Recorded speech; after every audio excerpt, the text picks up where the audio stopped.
OK ហ្នឹងហើយសួស្ដីបង នេះមកប៉ែតបងប្រុសកំមុំនៅខាងកុងរាជបុត្រហត្ថណាអូហើយសម្រាប់មកប៉ែតបងប្រុសកំមុំនេះគឺទំហំបដោយ90សម្រាប់ទៅតឹងគឺ40សង់ទីម៉ែត្រហើយបងប្រុសក៏យក3មកប៉ែតហ្នឹងហើយសម្រាប់ដាក់ឈ្មោះដាក់អីអាហ្នឹងគឺ free ដាក់ជូនបងអញ្ចឹងហើយសម្រាប់ mode design ក៏ free ជូនបងដូចគ្នាដែរអញ្ចឹងណា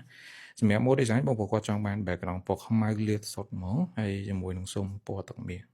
ស្អាតមែនតើបងសម្រាប់ពណ៌ទឹកថ្នាំដោយបងបានឃើញអញ្ចឹងគឺច្បាស់ហ្មងអានេះដោយសារបងប្រុសគាត់ផ្ញើ file vector មកហើយ file vector ចេញមកគឺច្បាស់ស្អាតមែនតើនៅខាងក្រៅពណ៌វារៀងទឹកមាសជាងនឹងតិចទៀតណាស្អាតមែនតើច្បាស់ស្អាតហ្មងណានេះសម្រាប់ឈ្មោះសម្រាប់គឺ free design ជូនបងហើយសូមបិទឈ្មោះណាហ្នឹងហើយអូខេហើយចឹងបងត្រូវការកំងអីអាចទៅតងតាម Telegram នៅ page ហើយសម្រាប់ mode design នេះបងចង់បានមិនក៏បានអញ្ចឹងណាសម្រាប់ logo បងចង់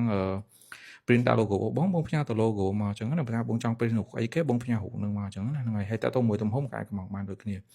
ហើយសម្រាប់អាវ៉ាន់កំងគឺអាវ៉ាន់10ថ្ងៃជាងម្ដងណាបងហើយអាវ៉ាន់មួយរយៈហ្នឹងរៀងយូរបន្តិចណាបងហ្នឹងហើយ